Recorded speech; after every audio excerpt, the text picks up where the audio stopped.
This interview is for information only and should not be considered as investment advice or a recommendation to buy shares in the company featured. Welcome to this Stock Box interview.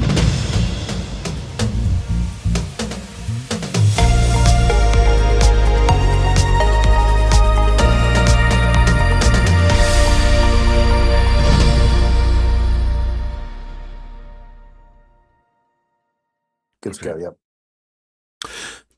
Well, hello and welcome to the Research Talks here from Stockbox with Alan Green. How are we doing, Alan, at the end of another week? It's been a busy and an eventful week, Mark. So yeah, it's little granddaughter arrived on Wednesday, which good. is Nice. Well done. a wonderful thing. And we have my grandson Freddie staying with us at the moment, so we've not had much sleep, which is always a challenge. But no, he's terrific. Really great little lad. But Good. yeah, it's been a busy week, and also the mother of all thunder and hailstorms on, I think it was Wednesday night. So yeah, it's all happening. Excellent. Well, good. I'm glad to hear that. Congratulations, and hopefully you'll have a nice weekend meeting your new granddaughter. So that's going to be nice. But yeah, no, it's been a bit of a slightly quieter week, I would say, for us. We haven't had so many interviews going out, but we are still in May, so hopefully we'll still get lots of activity as we head towards the end of May and then into that typical kind of summer quieter period. But you never know, do you? I mean, lots of companies we're speaking to seem to be having a very active, what I call British summer exploration programs. So hopefully that can keep us entertained throughout the summer while we're having barbecues and drinking ice drinks outside. That's as we're lounging in the sun, barbecuing and rushing inside to record interviews as assay results and exploration results coming from around the world. But there certainly seems to be a bit of activity. A company called Electric Guitar reversed into an AIM company yesterday, and Okay. all part of we're going to discuss that, of course, with Coinsilium shortly. Their venture into the new Web3 area. And a lot of the companies doing this, and indeed, Electric Guitar are very much in that space now, and just listing. They have a name listing which has gone live this morning. Well, maybe we can talk about that on another one. That sounds interesting. We should cover that. I think it would be a good company to discuss. Yeah, and I think it's obviously we'll let the dust settle after the listing, and I know the team are very excited to get going there. So, excellent. But certainly, yeah. Good stuff. Well, we're going to be covering three companies: Altona Rare Earths, Coinsilium, as you mentioned, and also Facilities by ADF, which is new. Never even heard of that company before. So I'm looking forward to hearing your thoughts on it, Alan. Which one are you starting off with? Well, let's start with Altona. Of course, you and I spoke to Cedric Simone, the chief executive, the other week, and had a long musings. And Cedric gave his thoughts both on the market for rare earths and the development of Monte Moambe, of course, the company's cornerstone project, and also, of course, the acquisition of two copper projects: the copper project in Zambia and most recently the copper project in Botswana, where, of course, there's a tremendous amount of work going on. So just really a recap on Altona, the company itself. The company was initially set up to search for and look out rare earth projects, and it went through initially with Christian Taylor at the helm. It looked at a number of projects in Africa. Several went through the analysis process and were rejected, and the company finally settled on Monte Moambe in 2022, and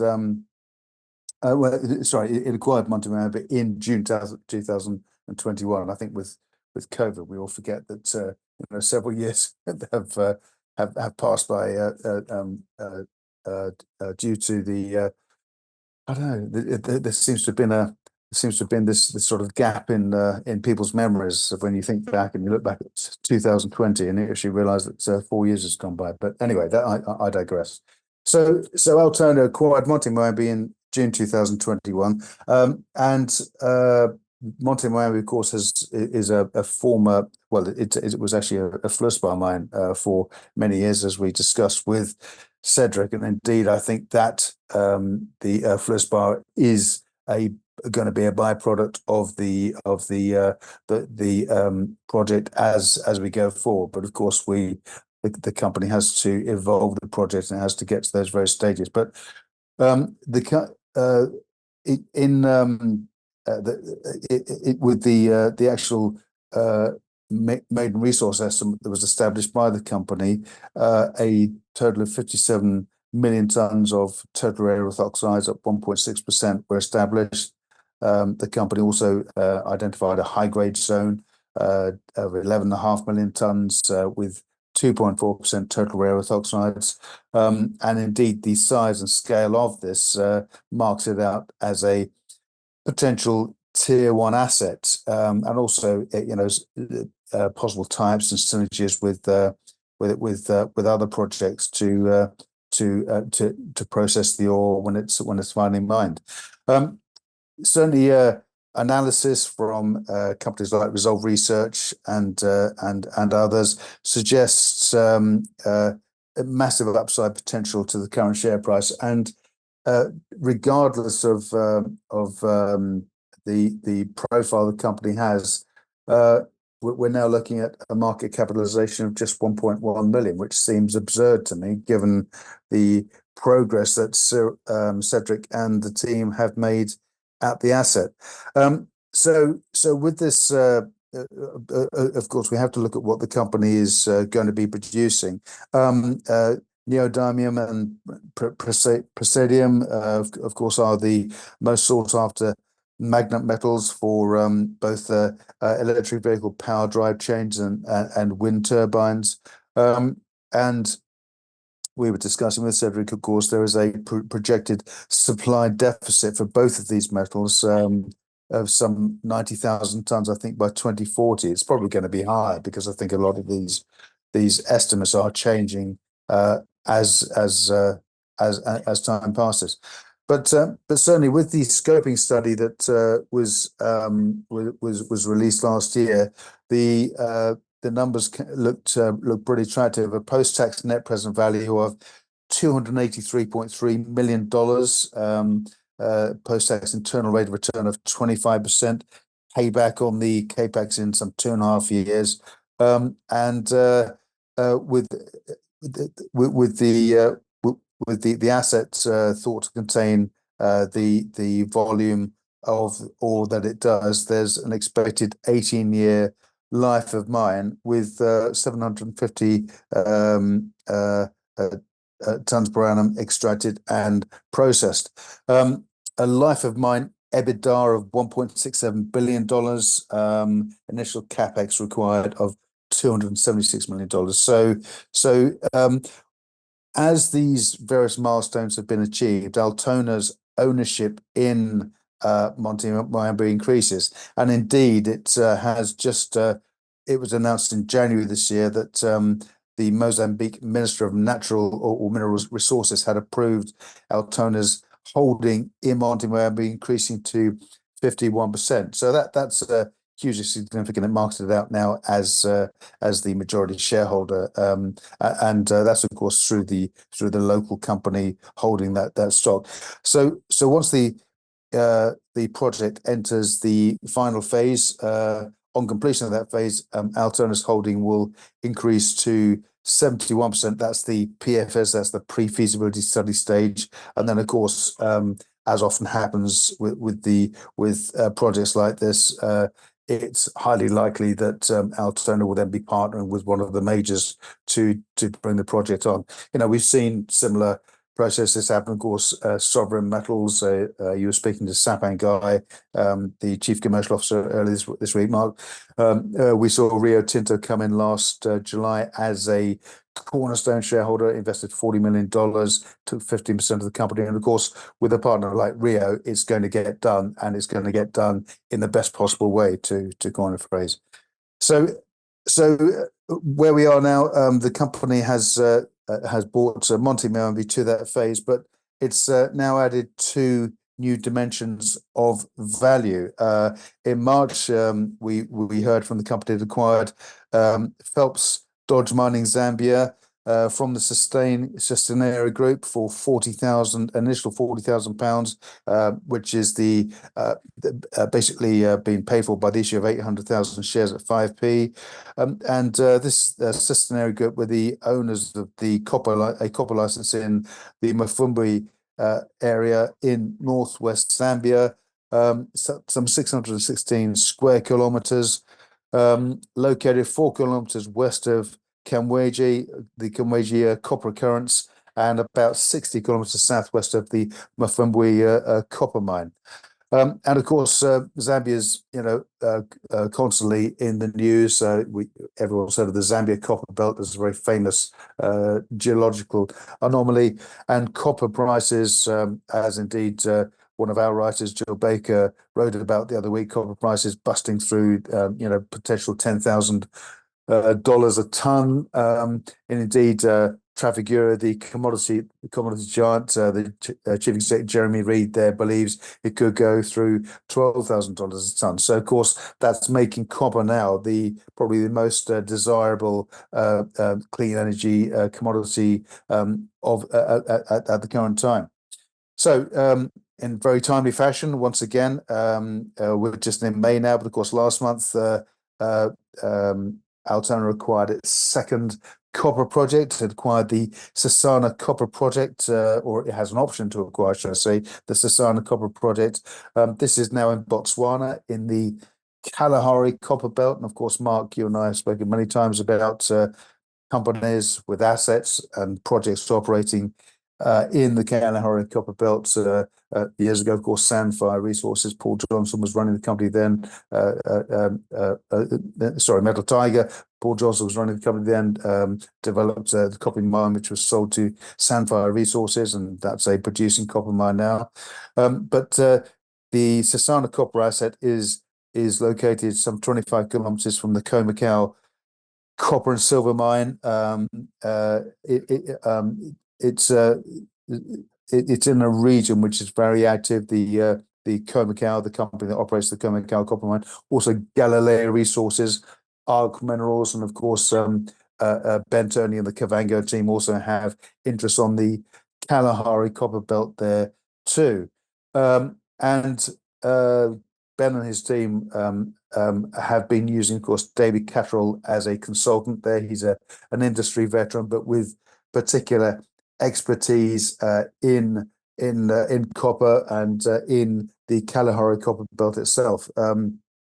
He's got regional and district scale expertise, gained firsthand by working on the Khoemacau Zone 5 mine, and other projects in the area.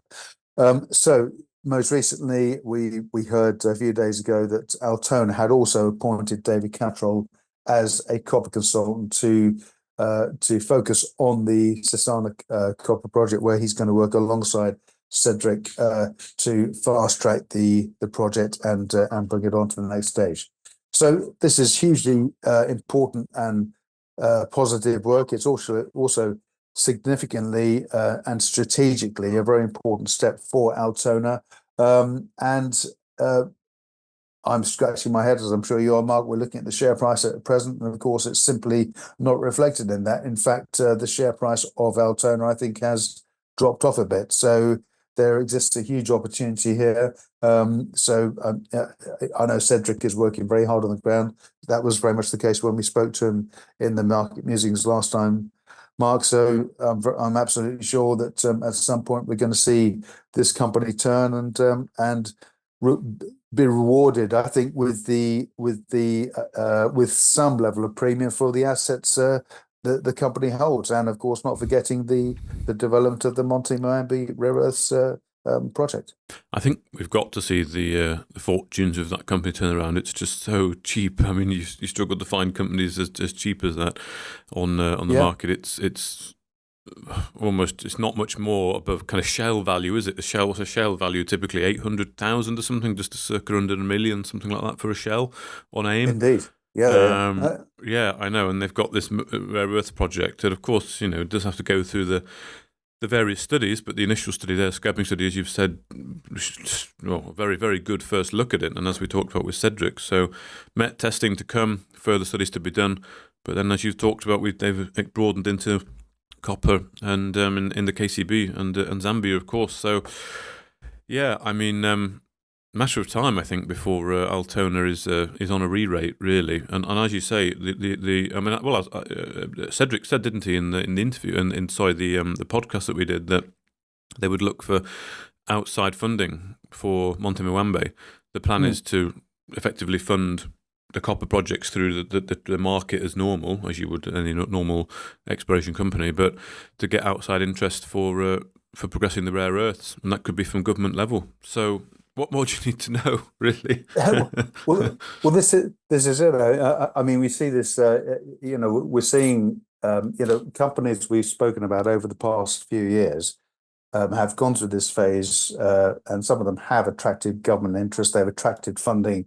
In the case of Blanco Resources from the US DFC, the Development Finance Corporation. Which is it's an undilutive loan that's come into the company, and obviously, on the basis that the finished product will go back to the USA. So that's absolutely fine. So when governments get involved, you've got pretty much a cast iron guarantee that you're going to sell the product in the end of it, but also that the actual project itself is good enough to get to the end of the line where it goes through that process into production. And of course, that's a huge endorsement in my book, and for Altona to have that too. The market has really missed this. It just doesn't seem to have taken this into account. So really, I think if you're looking to position yourself in rare earths and copper in something that is still basically priced as a cash shell, Altona is an absolute slam dunk in that regard. You've got 2 copper projects and a rare earths project that is at a fairly advanced stage. It's approaching PA for 1.1 billion. It's daft. Yeah, exactly. Okay, excellent. Thank you, Alan. So we're on to coin next. Yeah, Coinsilium. Sure. Coinsilium. So once again, of course, we you and I spoke with Malcolm Pele and recently on the musings to find out about Coinsilium's venture into the Web3 arena. And Coinsilium currently Aquis listed. Of course, it's an Apex stock, which means, of course, it benefits from greater liquidity and can be traded easily online.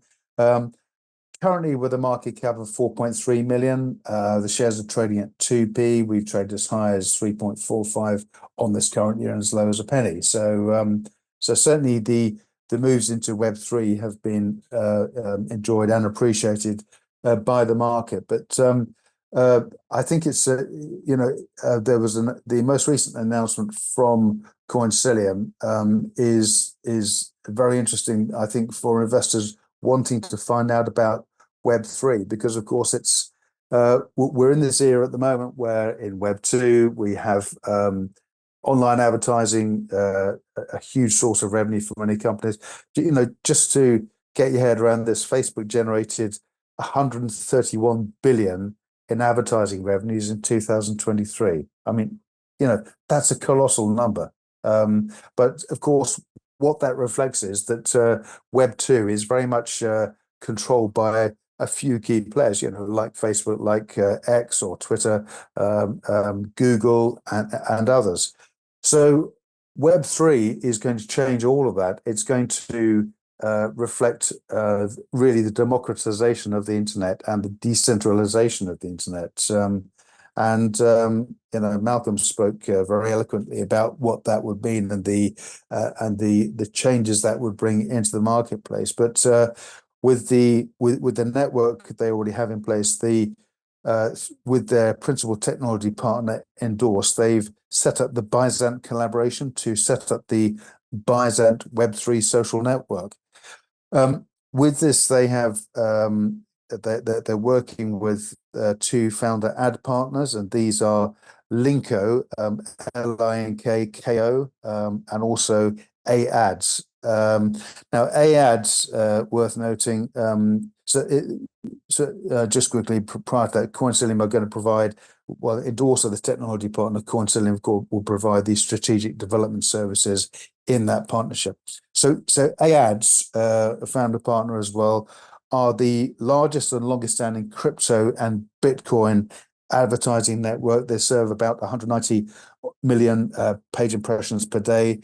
They've 13 years experience in the sector, which is in crypto and in the and this particular space. It's that's several lifetimes over. It's huge. So they've seen crypto and the blockchain space evolve, probably for them beyond recognition, but they have developed and evolved with that, and they have a founding member interest in what is known as the Byzant Web3 ecosystem.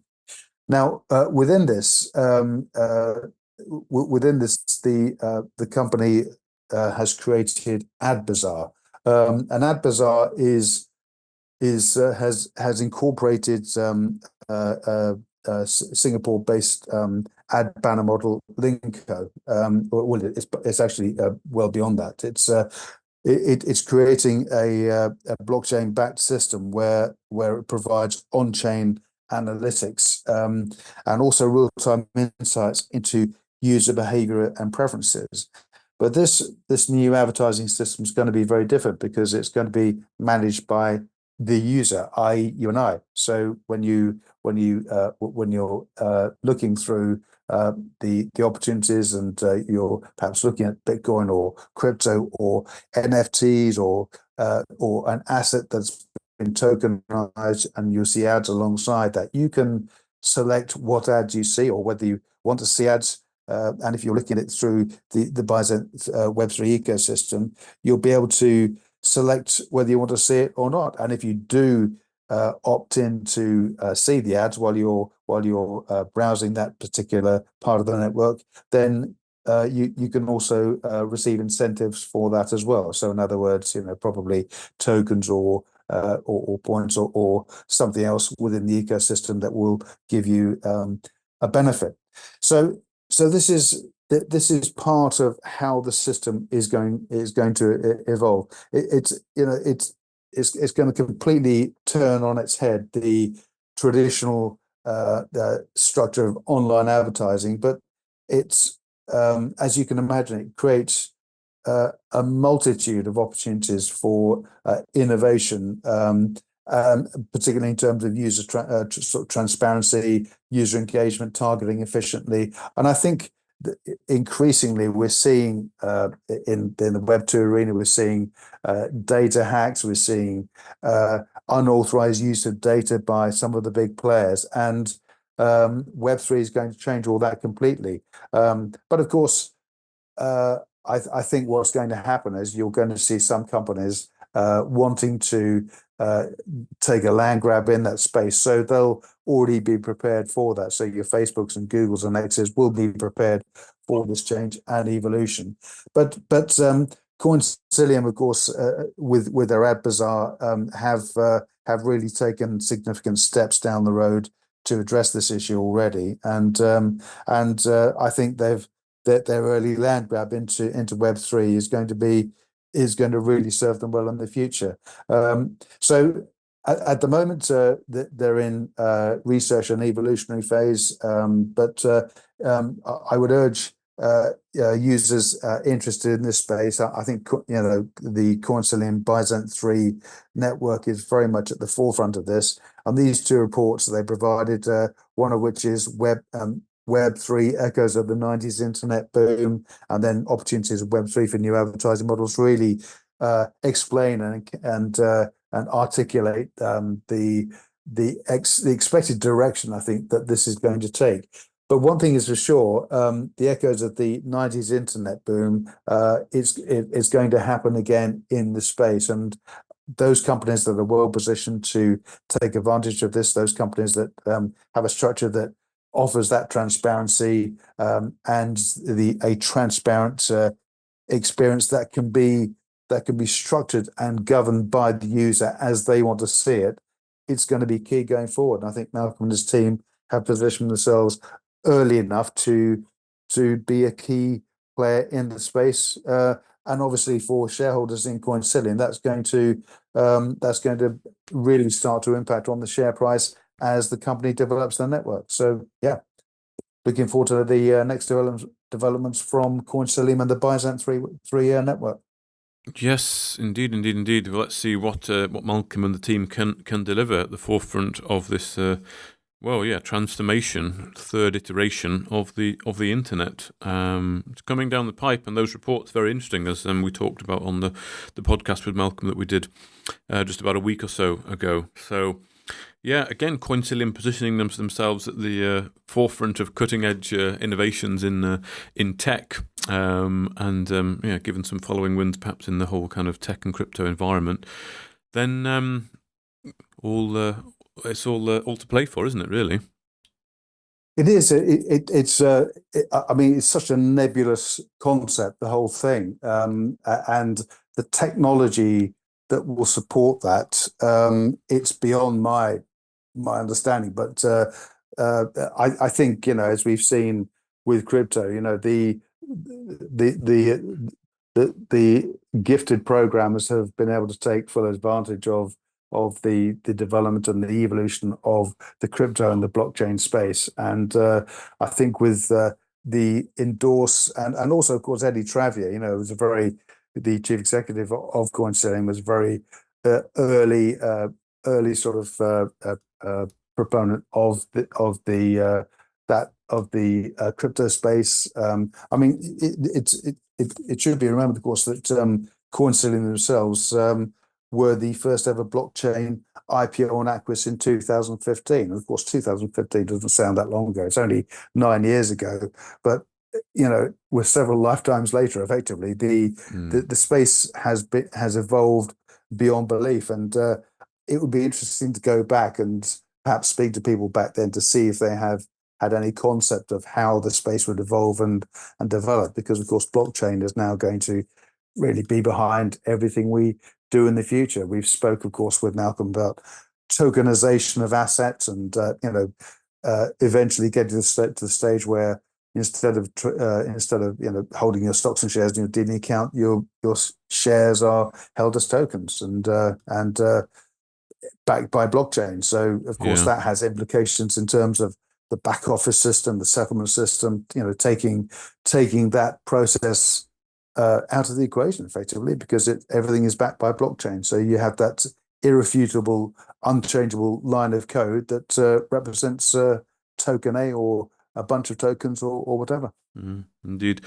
Okay, well, let's finish off with facilities by ADF then. Alan, what's this all about?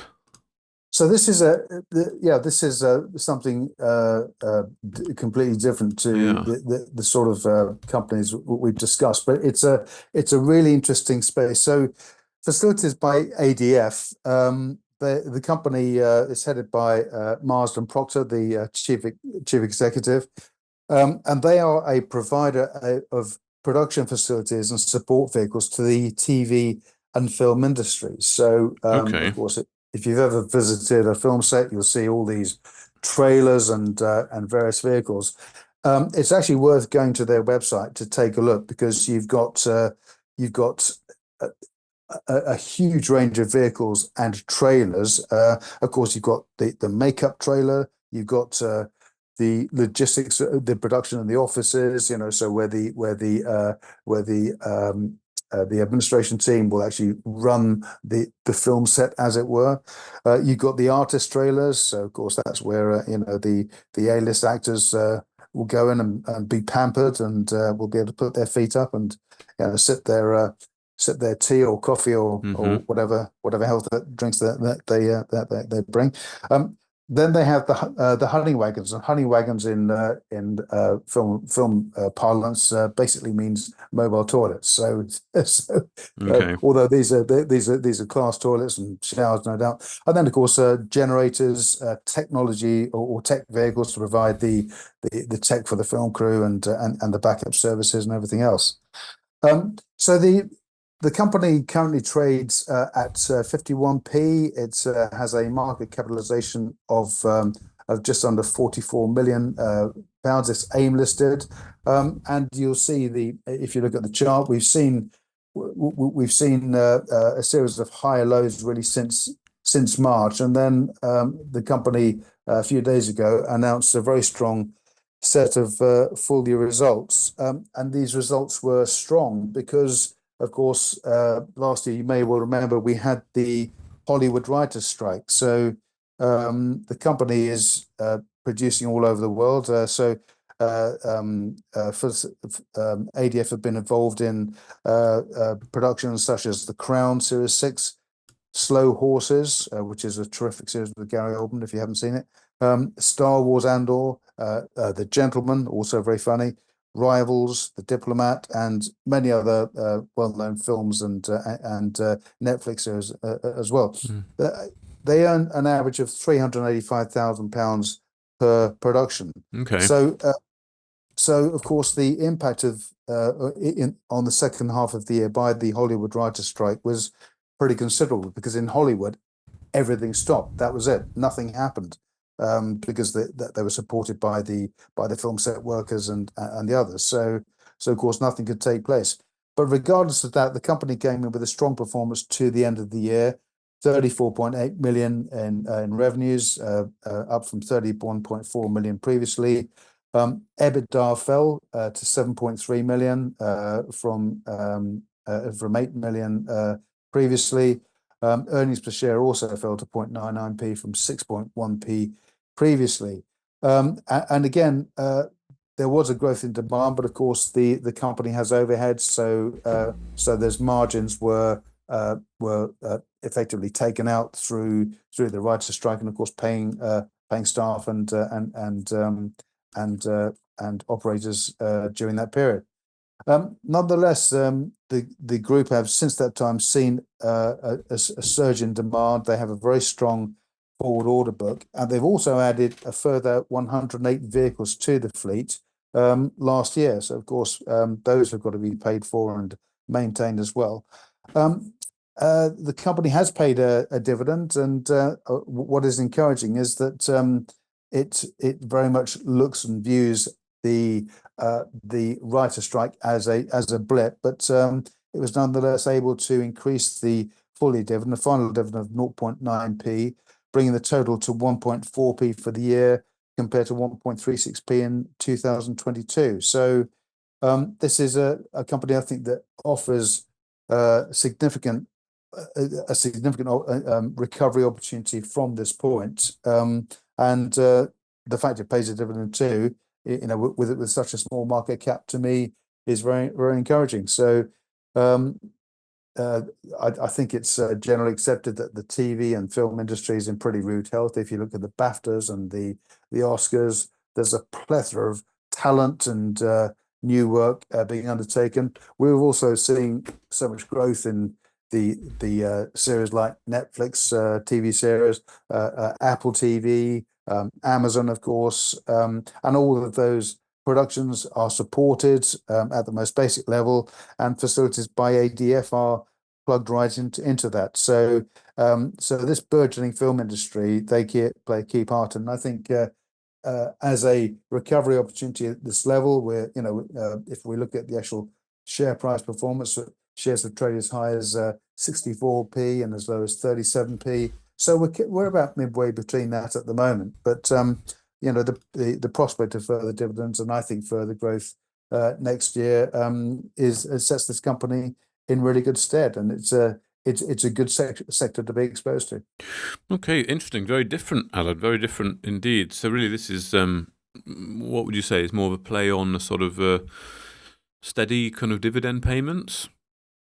It's a dividend play, but I think it's if you're in the film industry, then you may already be invested. But Sure, yeah. if you understand how the industry works, I think you can get a very good read on that. And all I see, and of course, if you're out for a meal with friends or whatever, you'll probably be talking about the latest Netflix series that you're watching or whatever. And there's so many series are in production now. Years ago, of course, it was the big four. It was just BBC, and ITV and Channel 4 really, and then of course this plethora of new channels have come into being, and all of the attendant requirements for production, makeup artists, all the rest of it go with that. So this is an industry that's in very rude health, and I think if you watch the BAFTAs, you'll often hear from the production teams when they come up to take awards, and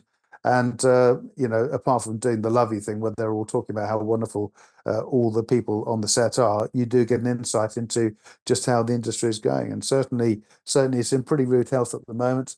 There were I also saw something on social media as well that was posted by the chief executive of ADF, where two producers have just bought an old factory. I think it's in Richmond, and it's going to be used now as a film set. So lots of this you'll see lots of brownfield sites being snapped up, I think, in the coming years as production sets for film and TV. And of course, those production sets will require servicing, will require vehicles. And the great thing is, it's like hiring a van. You need to hire a van to, say, move some furniture. You'll hire it for a weekend or you hire it for a week. You pay for it and it's done. And this is exactly how Facilities by ADF earn their money. There's a TV, the Netflix series being filmed in Richmond. They're required there for, say, 2 months. So the vehicles are rented for 2 months, and that's it. So it's a good model. Interesting, very interesting. Well, thank you very much for introducing that, Alan. I'll take a look at that. That's something, a little bit different there, and of course, being interested in that industry as well. Maybe it's one to sort of hold and get a bit of capital growth as well as nice dividend payments. So, thank you for that. That was interesting. My pleasure. My pleasure. No, I think, but I think also the share price is at an interesting juncture too. Okay. We've had the full year results, so there, we've seen two from a charting standpoint. So a series of high lows during March and April, and we're just seeing the shares now at 52p. So the next trading statement is going to be very important. I think for the company, we're going to want to see that growth, I think, and that return to profitability, and of course, the prospect of further work down the road too. But certainly the signs are very good right now. Excellent. Okay, well, thank you very much again for your time, Alan, and do have a pleasant weekend. I'm sure you will, and we'll speak again next week. Thank you, Mark. You too. If you enjoyed this interview, then give us a thumbs up, a like, or a retweet. Subscribe to us on YouTube or follow us on Twitter, and hit that notification bell to be the first to know when we release new content. There's loads of great content on our website too, across all our programmes at stopboxmedia.com. Thank you for watching.